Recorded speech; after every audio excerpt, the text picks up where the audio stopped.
All right. Welcome to the You Can Mentor podcast. This is your host, Zach, and I am here with Annie and Dennis from Club Christ. You guys say hello. Hello. How's it going? Perfect. Love it. Okay. So, Annie and I met over a Zoom call a couple months ago, and she introduced me to her main man, Mr. Dennis. And they are out in Las Vegas doing some awesome things with some kiddos. And so, I'm excited to learn more about them and what they do. And so, Annie, can you just introduce yourself and tell people all about you? Yeah, for sure. So my name's Annie. I am the program director here in Las Vegas at the Club Christ Ministries, and we currently have three learning centers across the Las Vegas Valley. We have one in Henderson, which is where DJ is our center director, and then we have two other locations in Las Vegas, like more on the north side. And I've been here with Club Christ for about a year and a half. And we love providing a safe space for students in their apartment complexes after school. And we provide tutoring and Bible study and leadership development. Those are our three main aspects of our program. And then we do a number of other initiatives to just help kids engage with Jesus and get to know Jesus. And also provide discipleship opportunities for them if they are open and want to learn more. So that's the main thing that we do here. And I'm so honored to work with an organization like this where we have the freedom and are encouraged to share our faith. Mhm. Yeah, for sure. So, tell me how you came to Las Vegas, Annie. I moved here to Las Vegas about, let's see, it was in 2019. It was about 6 months before the pandemic. And I accepted a job with a different nonprofit at that time and worked with them for about 4 years. And then last year, I spent a few months overseas in Israel. And shortly after I came back, I was offered this position with Club Christ, and I'm so thankful for it. It's been an amazing experience working with this organization. Yeah, so Annie and I were talking, and I was just kind of sharing my story, sharing like kind of my testimony. And it turns out that the guy who discipled me, my mentor, has a book out. And Annie was able to pick up that book. He's like, oh man, you know Don Finto? I'm like, oh yeah. So, Small world. yep, sure. Where are you from, Ann? Well, that is the question. I've lived quite a few places. Most recently, before Nevada, I lived in Michigan for about 15 years. And before that, I lived in Kansas and Colorado and Arizona. So I've moved around quite a bit. Okay, that's awesome. Yeah. And then Dennis Yee, you're from Hawaii, isn't that right, Dennis? Yes. I am originally from Hawaii. That's correct. What's it like out there? Beautiful. Lots of traffic, lots of just people but great food, great people, great beaches, people say it's paradise, it really is. So, That's awesome. And then you and your wife moved to Las Vegas in 2021. Is that right? that's correct. Yeah, we moved here originally to help. Well, I moved here in the beginning of 2021, February, to help my dad recover from he had COVID, and he also had a stroke while he had COVID. And so when he got out, long story short, he was supposed to pass away. God spared him, and when he got out of the hospital, God put on my heart, hey, to be there for my family. So he got out around February like 5th or 6th or something, and I moved up 2 days later, left behind my job at my time, my current wife, who was my girlfriend then, said, "Hey, I think you should be with your family," and that was just confirmation for me that that's where God wanted me. Was here, and I left a lot of certainty for uncertainty, but I knew that God, wanted me here, and I've been with Club Christ since that year, end of that year, December 2021. So going on 3 years, and it's just been great. I've been at the Henderson Learning Center for that whole time, and just seeing that center grow, the kids grow, the families, the community, like do a whole 180. Where almost all of them were, not all of them, but a vast majority of them weren't open to the gospel. They would come to Bible study, the Bible study classes, but it was really for the snacks. to where now, like, I have stories of kids and families, coming, having a real encounter, genuine encounter with the living Christ, Yes.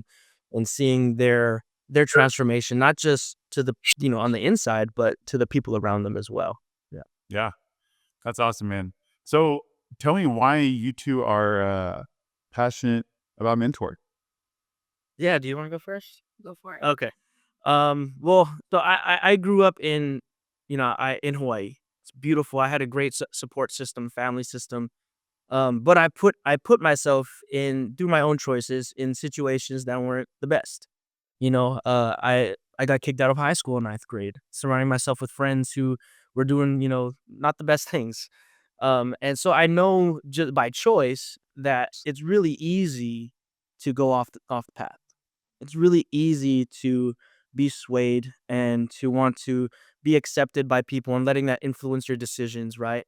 And so from a young age, my dad really taught me, things like integrity because of my actions, right? Things like integrity, things like um, holding true to your faith, things like being confident in yourself, and just as I got into college and through high school, even I saw just not just my generation, but the generations after me, going through the same things that I was going through as a kid, as a high schooler, as a college kid, and not having the same kind of guidance, and knowing how easy it is just to be influenced by the world, to be influenced by your friends, by your peers, all for the some most of the time for the sake of just wanting to fit in, wanting to be accepted, wanting to discover who you were. You kind of sometimes you lose yourself. You give a part of yourself to get, that to fill that void. And so I wanted to be able to point kids to the truth, point kids to the purpose that God put in them, um, and help them discover that for themselves. So that's really why I'm passionate about it. I don't want to see kids go down the same road that I have when there's way better choices, there's Yes. way better decisions that they can make, and so that's why I'm really passionate about not just mentoring, but the next generation as a whole. They're at such a age right now where their spirits, their emotions, their mental state is so malleable, and there's so many things that want to form their thoughts and their emotions and their spirit into something other than the image of God. And if I could help form that even just a little bit back into the image of God, that's a win for me. That's And I awesome. think it's so crazy how just like we ask this often, if a boy grows up in a home where they don't have a father figure around, if a girl Mhm. grows up in a home where it's just not positive, they don't have anyone to encourage them or to show them how much worth they have. If a kid doesn't have a positive, godly adult investing into them, then how are they going to fulfill their potential? Like, how are they going to change paths? And it's just like, it's so crazy to me how there's so many kids out there who don't have one adult Yeah. who is invested in them. And um, I think that creates kind of, for me, just like a sense of like urgency, but also a sense of like honor. Like, oh man, how cool is it that I get to invest into this kid and see Yeah, what the Lord does? So definitely. kind of cool, man. What about you, Annie? Well, I remember a moment early in my social work career when I was in Michigan, and I had gotten to know some of the families in the neighborhood where the community center was that I was the director of. And I just remember thinking, like, I have never experienced any of these things that these students are facing. And I was just like, it was just this moment of like, wow, like so grateful for the experience that I had growing up, but also wanting to be a person that shows these students that there are so many other options, that they don't have to stay, stuck in the cycles that maybe they've had for generations in their family, or whether it be, drugs or poverty or um, a number of things. But those are very prominent in most of the areas where I've worked for my career. And so I just have a passion of showing students that they have options, and that empowering them to choose, right, who they want to become. And obviously, I love that if they would want to follow Jesus. And so I want to love them where they're at and help them to see that they have the possibility and the potential to become whoever they, you know, to pursue their dreams and to become who God created them to be. So, Yeah, like I think it's so interesting how if a kid doesn't know what's out there, right? And then how in the world can they pursue that option? Like I always wondered just like how many kids out there could be the next amazing artist or the next amazing, you know, piano player, but they don't have anyone to introduce them to, the arts or how to play music. And so what an awesome like joy we have to, hey, like here are the 15 things that I think that you might, be able to excel in. And so cool deal. Hey, tell me how like moving around from spot to spot to spot, how did that impact um you as a mentor? well, I would say, um, I think I've been able to, the Lord's like really connected me with people in each of the communities where I've lived. As an adult, I've only lived in 3 of those locations, so it hasn't been a lot of transition. I transitioned a lot more as a child, which I think made me more resilient and open to change. Um, but now as an adult, I would say I've been able to put down roots in the communities where I've been for at least 5 to 10 years, and that's been really great. One thing I will say about Club Christ as a whole is that we've been here in these apartment complexes for a long time. And so the fact that we have the longevity, even in the apartment complex where Dennis is working, we've been there for 16 years, which is fantastic. That we're able to serve the families in that same neighborhood consistently for that long. So, Yeah, so like one thing that I love about what you guys are doing, you guys have been around since 2004. And so you've been investing inside of the apartment complexes for 20 years now. Yeah. And so before our podcast, we talked about just like your heart to really go inside of their homes and to not ask the mentees to come to you, but you go to them and you get to really know the families and you get to know the kids and y'all take a holistic approach to where like you're not just here to focus on academics or you're not just here to focus on this or that. You're here to truly support the whole kid. And so you guys just kind of tell me about just tell me what it's like to go into those apartment complexes. Yeah. I'm there 5 days a week, Monday through Friday. I like to say this is I'm there 5 days a week, Monday through Friday. I usually get there about 11:30, sometimes a little later, depending if we have a meeting earlier that day. But 11:30 all the way to 6. That's when I'm there. But these students, they don't get to leave. They don't have a choice of like I get to go somewhere else or I get to live somewhere else. It's not. It wasn't by their. They didn't get to choose where they live. And so to enter into their reality, right? Um, it's a grounding moment every time I go to the center because I see it's not like I said we're in the apartment complex, and so I see every day what's if there's something going on in the neighborhood, I'm right there. I see it, we see it, but the difference is, like I said, I get to leave. I get to go home. They don't, and so that really breaks my heart. In a way that in a good way that makes me want to help them break these chains, right? Help them break these cycles in their families. And I speak especially with my teens a lot, and especially when I first started working, I did this kind of thought exercise with a little of my older teens, and I said, "Hey, how many of you like living here?" None of them raised their hand. How many of you want to own a house with, a two-car garage or a pool or some? Everyone's hands go up. Every single one of them dream for more, right? And in this world where there's so many voices telling them, you know, it's not possible, or there's this roadblock in the way. Help you being able to break down those perspectives of being like, hey, I can make these decisions to put myself in the best situation possible, not just for me or my family, but for my future family. A lot of my kids, they're still hopeful. They want to have families. I'm like, wow, like these are the kinds of things we talk about. Aside from, of course, the life skills things, the leadership skills, the workforce development, all that stuff is great stuff. But my favorite thing about being in the community, being in their reality, is that I get to have conversations about that, about their reality, about what's going on at home, about what's going on at school, about what's going on between their friends, and it's not like they find an escape from that when they come to the center, but they know that it's a safe place for them to talk about those things. So it's not they're not just pushing it off to the side, but they're facing those things head on.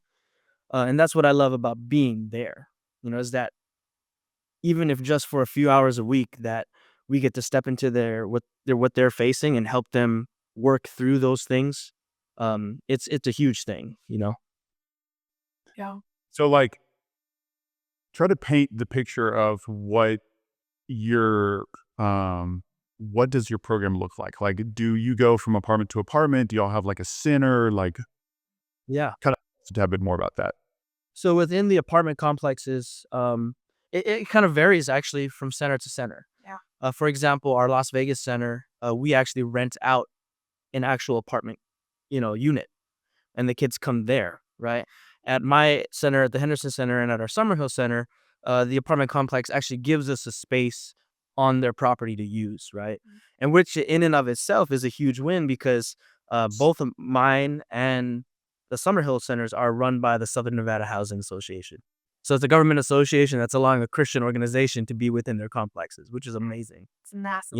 It's huge that God gives us favor in that, and so that's just confirmation that God wants us there, and that there's still a lot of work to do, because if not, that door will be closed, and He's opened that door wide open for us. So, yeah, like I said, it varies from center to center.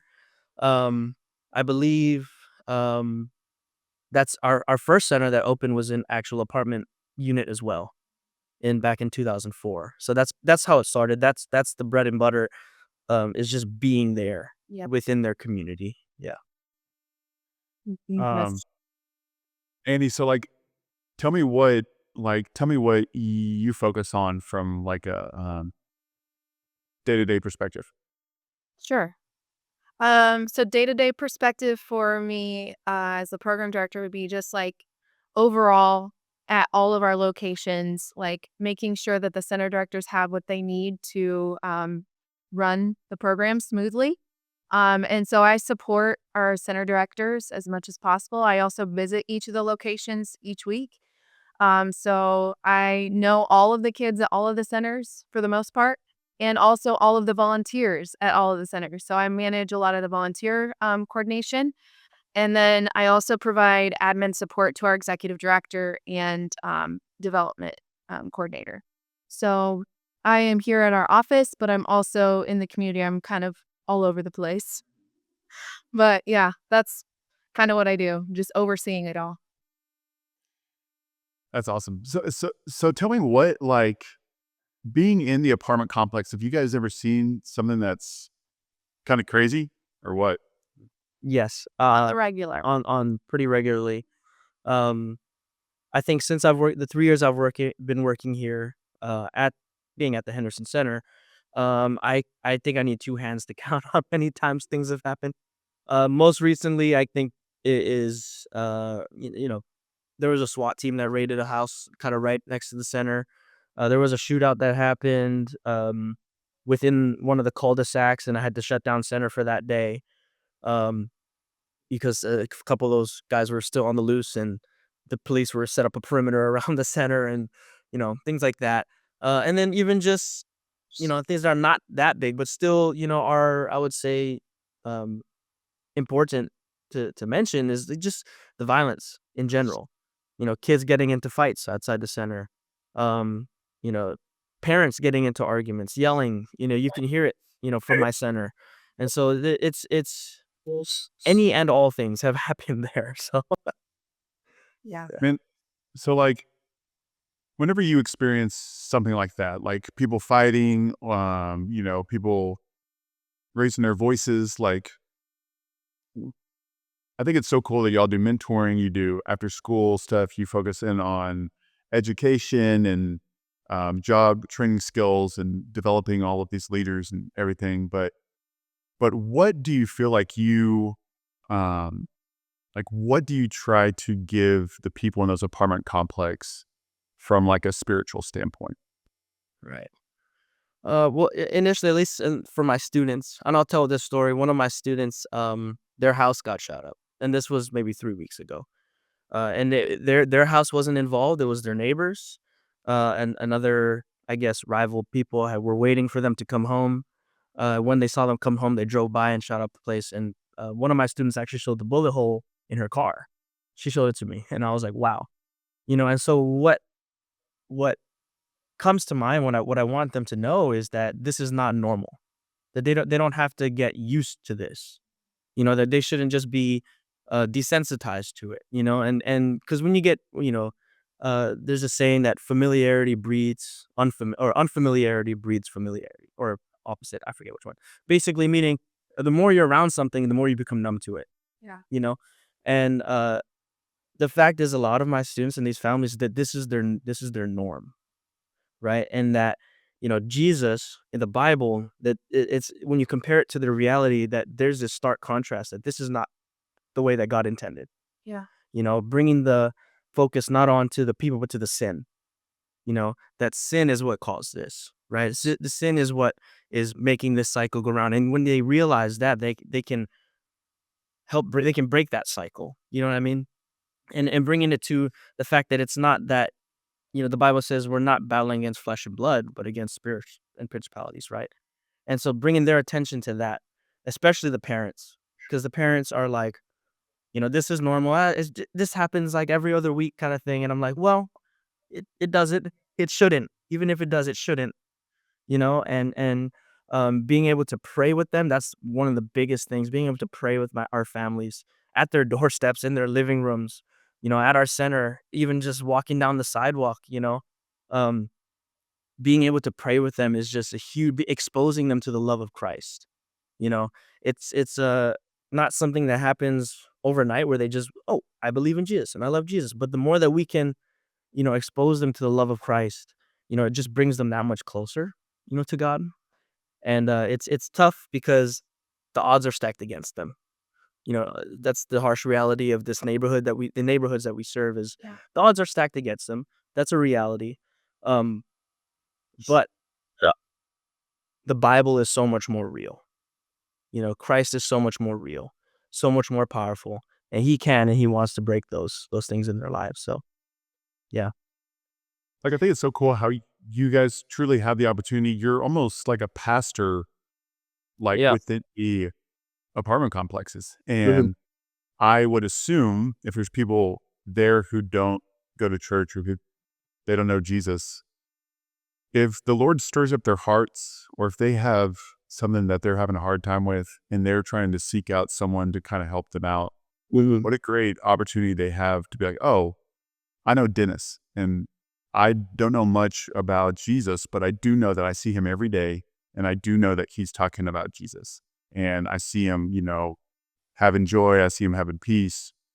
Mhm. And I would assume that it's just when the Lord stirs up people's hearts, perhaps the first person that they think of is you. So, um, any like, give me some success stories. Like, tell me one of the ways that you've seen God truly move in what you guys are up to. Yeah. I would say the best success for us is when the students are connecting the truth of the gospel with their own experience, and when they're able to personalize that Jesus died for them and that he wants to give them new life and abundant life. Um, just last month, we had a sixth grade student at one of our locations who was in tears at just identifying that, wow, Jesus did that for me. And this is sometimes the first time they've ever even heard about Jesus when they come to the learning centers, which is mind-boggling to me because I grew up in the church. But a lot of these students have never even stepped foot in a church and don't know the name of Jesus. And so it's such a privilege and an honor to be able to represent him in these communities. and to see the life change right in front of us, and to also be present with them, not just for that one prayer that they pray or one, little experience, but also just like walking it out with them, and helping them to see that Jesus cares about every aspect of their lives, every decision they make, all the details. And also ministering to the parents, I would say, specifically with Club Christ, that we have um, access to the parents in a way that maybe people in schools or community centers or churches might not have as much access because we're right in the communities where they live.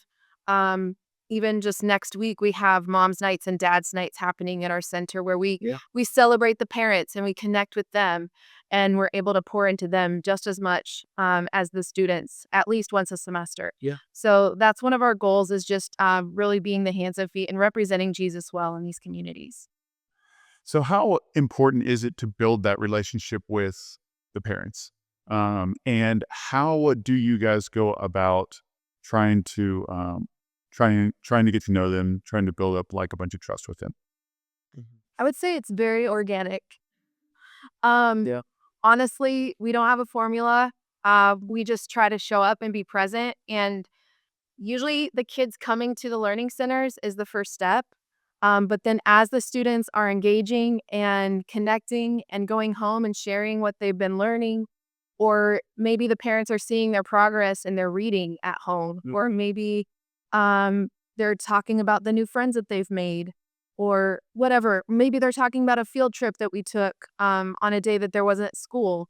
And the parents at that point are able to see, wow, this community is really investing in my child.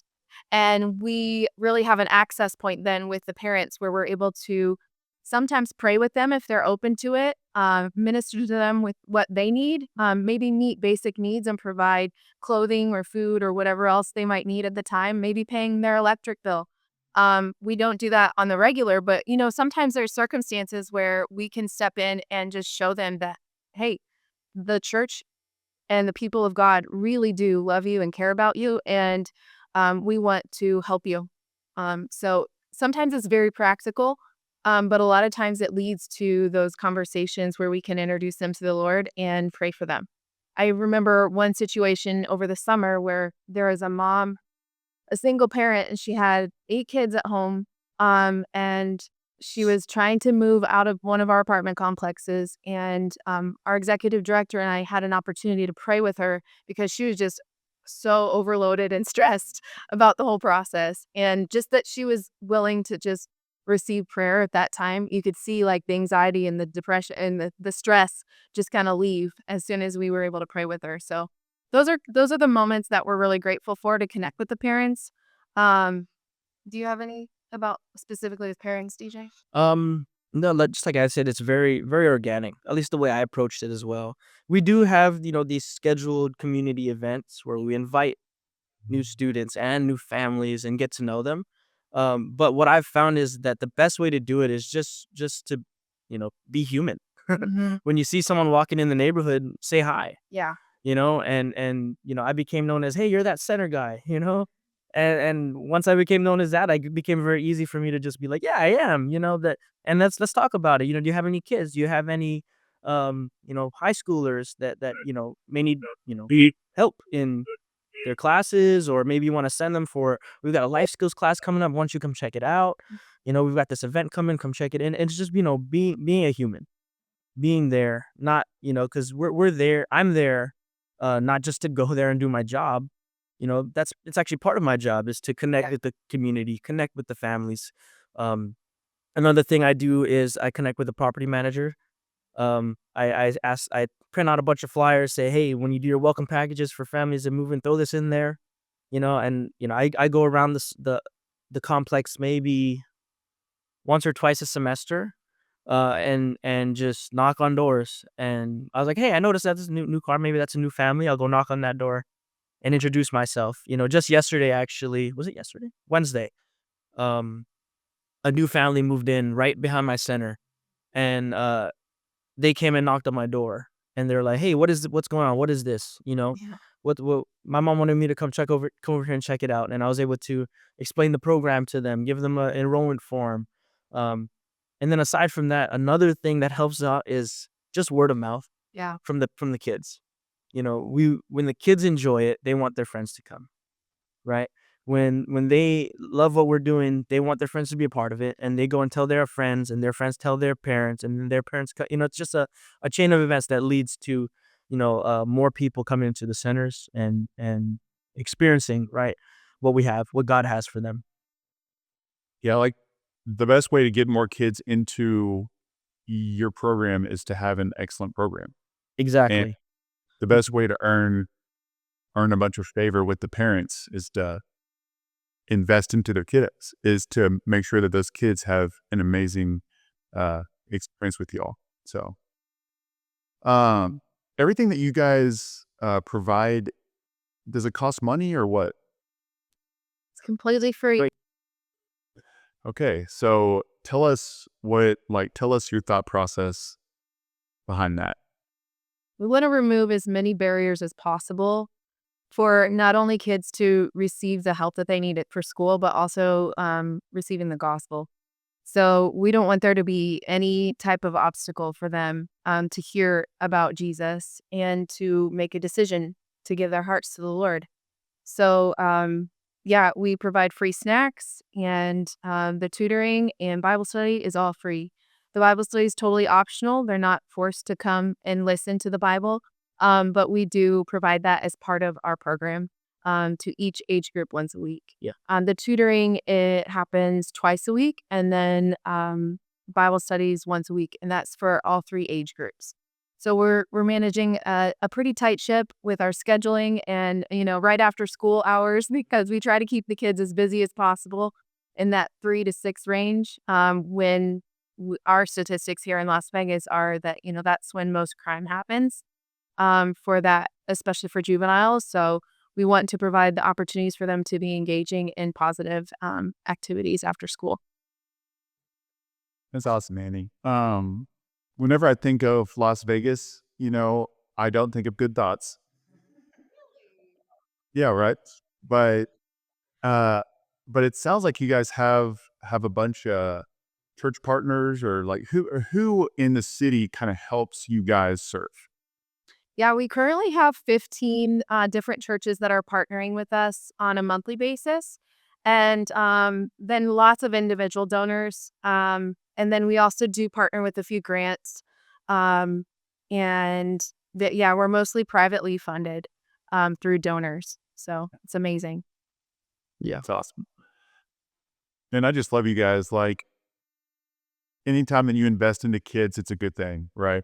Mhm. But to go to them and to go on their turf and to not ask them to come to you guys, but you, get to know the families. You get to see their houses.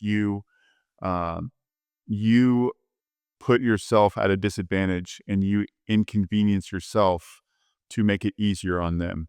Mhm. Um, and guys, that just sounds a whole lot like Jesus. And so, just super grateful for y'all and for all of the people that you guys serve. And man, I just hope that you guys continue to be light uh, wherever, wherever y'all serve. But Mhm.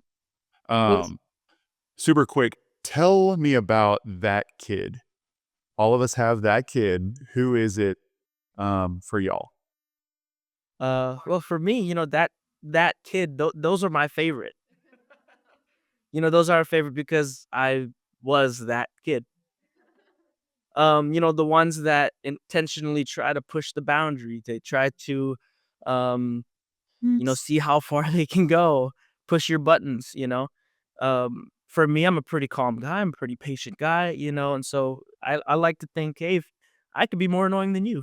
So for me, that kid for me is like it's a fun. I don't want to say challenge, but opportunity. I'll even say responsibility, because that kid is the one that is actually desiring, you know, more. They just don't know it, you know? They want the structure. They need the structure. They need someone to come alongside them and say, "Hey, here's the boundary, when we're here, don't cross it. Yeah. When you're here, this is what we do." And whether they know it or not, it's very it's a positive thing for them. Excuse me, because they learn, where outside of the center they can get away with things. Here they can't. And it's a positive thing for their structure, for their development, for um, respecting authority, for respecting other people. And so for me, that kid is my favorite. Yeah. I'll say this, I like to throw this out there, kind of going back to the last point of how do we do our program and how we're able to do it is not just people donating, Yeah. and church partners praying with us, but our volunteer base. Yeah. We have volunteers who come weekly, Yeah. every week, so faithfully to invest, build relationship with these kids. They're there for about an hour and a half, but the days that they come, but they're working face to face with the students. I do too, um, but I can't work with all 15 kids at once. Yeah. And so just being able to see our volunteers, um, you know, go and break down walls that I couldn't do myself.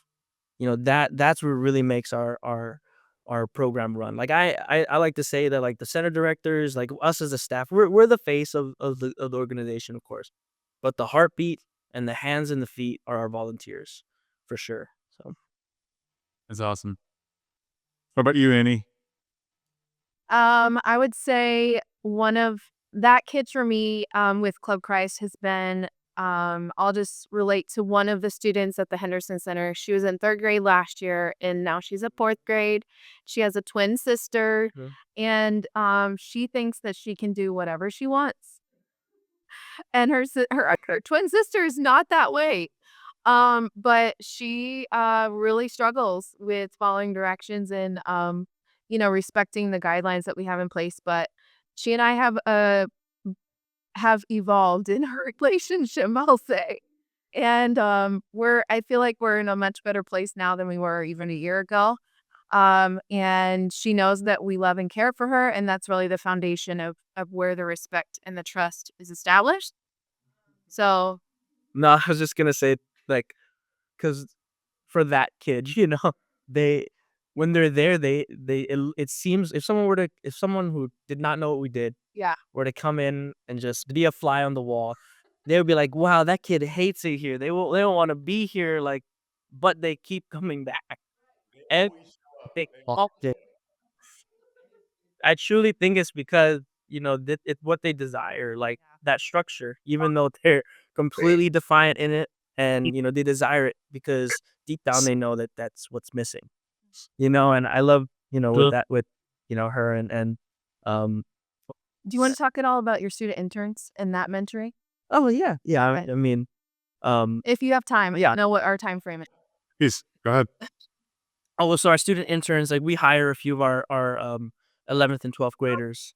At There's two at my center, one or two, One, yeah. one at the Las Vegas center, and what we do with that is we provide them a safe space to get some work experience. Yeah. I was just walking through this with one of my interns, and I'll share it at our CD meeting on Monday. Okay. But you'll hear about it, or we don't have a meeting on Monday. No, But it's anyway, Veterans Day. yeah, Veterans Day at our next CD meeting. Yes. But he basically, so I can't make it today as I have something. Come to find out, he straight up lied to me. And so he went to do something else with his girlfriend or something, because they had like a 6 month. Long story. Mom told me, and his mom told me, and in a normal work environment, workspace, your employer might say, "Hey, I'm sorry, Yeah. hang on," and so this is a safe place for them to, like, "Hey, if I was a mean work guy, if I was a mean boss, you'd be fired." Right. But this is a learning experience, giving them that safe, environment to make those mistakes. Mm. But then not just to be a doormat for them to walk over, but to teach them the right way to do it. I say, "Hey, it's okay to miss work and have legitimate excuses, and reasons for that, if they're legitimate reasons." And what I loved about that whole, this whole situation is that I was able to come alongside his mom, right? Because what I found out through conversation with the mom was that um, there's a lot more going on behind the scenes than even I knew. That they were having a little bit of, you know, push and pull, because of, his choices and stuff. And so I was able to, hey, let's use this as a learning experience for him, not just to be responsible at his workplace, where we hire them and they have to be there because they have obligation to, but also uh, a learning experience for him to become a better son. You know, I taught him, I went straight to the 10 commandments. I was like, you gotta honor your mom. You gotta do it. You may not like it, but you live under her roof, and these are the rules she set, and you gotta do that. And it's not about, what you think is right or wrong, but the Bible says we gotta honor our parents, So One of my favorite things, especially with a mom, who's single, is when a mom starts to trust you. oh yeah. I mean, it's like something turns and like mom's calling you like multiple times a week and she's like, so and so's not, he ain't making his bed, he's not doing the dishes. And I mean, mom becomes like when you one of your best friends. It's awesome. Uh well, great. Well, Annie and Dennis, thank y'all so much. Tell people how they could find out more about y'all. Yeah, so you can go check out our website. It's clubchrist.org. So clubchrist.org.